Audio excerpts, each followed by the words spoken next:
Assalamualaikum warahmatullahi wabarakatuh.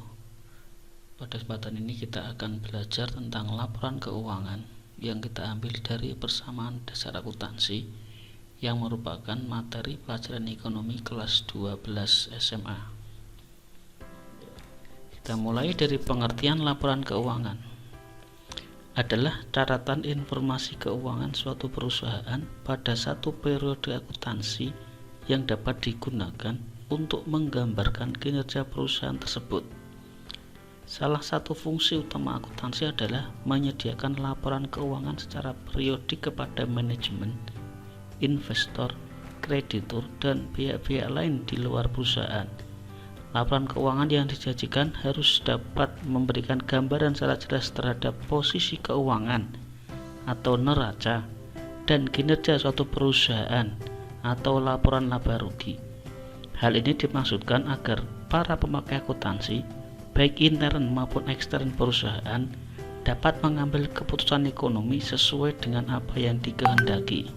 Selanjutnya, komponen laporan keuangan. Laporan keuangan merupakan penyajian terstruktur dari posisi keuangan dan kinerja keuangan suatu organisasi. Laporan keuangan juga menunjukkan hasil pertanggungjawaban manajemen atas penggunaan sumber daya yang dipercayakan kepada mereka. Laporan keuangan yang lengkap terdiri dari komponen-komponen berikut ini. 1. Laporan posisi keuangan atau neraca, yaitu laporan keuangan yang menggambarkan posisi keuangan, baik aset, liabilitas, maupun ekuitas suatu perusahaan selama periode tertentu. 2. Laporan laba rugi, yaitu laporan yang menggambarkan jumlah penghasilan dan beban suatu perusahaan selama satu periode. 3. Laporan perubahan ekuitas, yaitu laporan yang berisi tentang perubahan ekuitas yang menunjukkan penambahan atau pengurangan kekayaan selama periode tertentu. Berikutnya, unsur laporan posisi keuangan. Laporan posisi keuangan adalah laporan yang menunjukkan posisi keuangan perusahaan pada akhir periode. Posisi keuangan yang dimaksud terdiri atas aset atau harta, liabilitas atau utang, dan ekuitas atau modal. Pos-pos tersebut dapat didefinisikan sebagai berikut. 1. Aset adalah sumber daya yang dikuasai oleh perusahaan sebagai akibat dari peristiwa masa lalu dan manfaat ekonomi yang diharapkan akan diperoleh perusahaan di masa depan. 2. Liabilitas adalah kewajiban perusahaan di masa kini yang timbul dari peristiwa masa lalu. Penyelesaiannya diharapkan mengakibatkan arus keluar dari sumber daya perusahaan yang mengandung manfaat ekonomi. 3. Ekuitas adalah hak residual atas aset perusahaan setelah dikurangi semua kewajiban. Unsur laporan laba rugi. Laporan laba rugi adalah laporan yang menunjukkan kinerja perusahaan, yakni tentang besarnya pendapatan atau penghasilan dan beban atau biaya pada akhir periode akuntansi. Unsur-unsur tersebut dapat didefinisikan sebagai berikut. 1. Penghasilan adalah kenaikan manfaat ekonomi selama suatu periode akuntansi dalam bentuk pemasukan atau penambahan aset atau penurunan liabilitas yang mengakibatkan kenaikan ekuitas yang bukan berasal dari kontribusi penanam modal. 2. Beban adalah penurunan manfaat ekonomi selama suatu periode akuntansi dalam bentuk arus keluar atau berkurangnya aset atau terjadinya liabilitas yang mengakibatkan penurunan ekuitas yang tidak menyangkut pembagian kepada penanam modal. Berikutnya kita belajar tentang bentuk laporan laba rugi atau income statement. Ada dua bentuk. Yang pertama adalah bentuk langsung atau single step.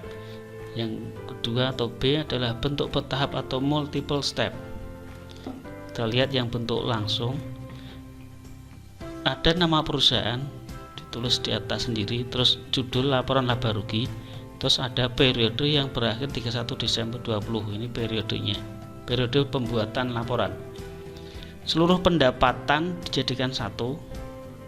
Ada pendapatan jasa, bunga, sewa dijadikan satu, dijumlah menjadi jumlah pendapatan. Selanjutnya seluruh beban dijadikan satu, dijumlah. Ada beban gaji, listrik, air, perlengkapan serta peralatan umum seperti beban bunga dijumlah. Jumlah pendapatan dikurangi jumlah beban akan menjadi laba. Tetapi jika jumlah beban lebih besar dari jumlah pendapatan maka menjadi rugi.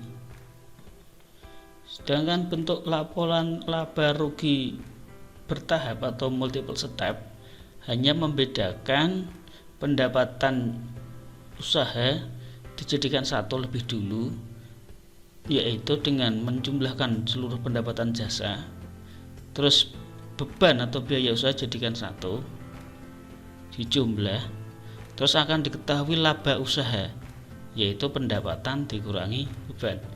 Selanjutnya akan dilihat secara detail pendapatan dan beban di luar usaha juga.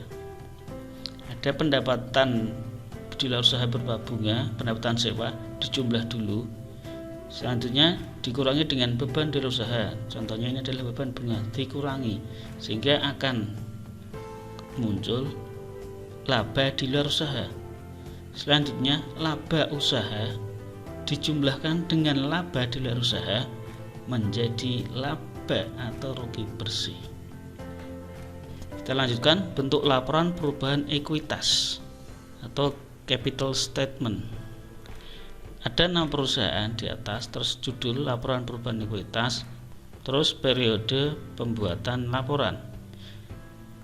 Dimulai dari modal tanggal 1 Januari, ini merupakan modal awal, ditambah dengan laba bersih selama 1 tahun yang diambil dari laporan laba rugi, terus dikurangi dengan PRIV atau pengambilan pribadi, maka akan menjadi modal 31 Desember tahun 2020 sekian atau menjadi modal akhir.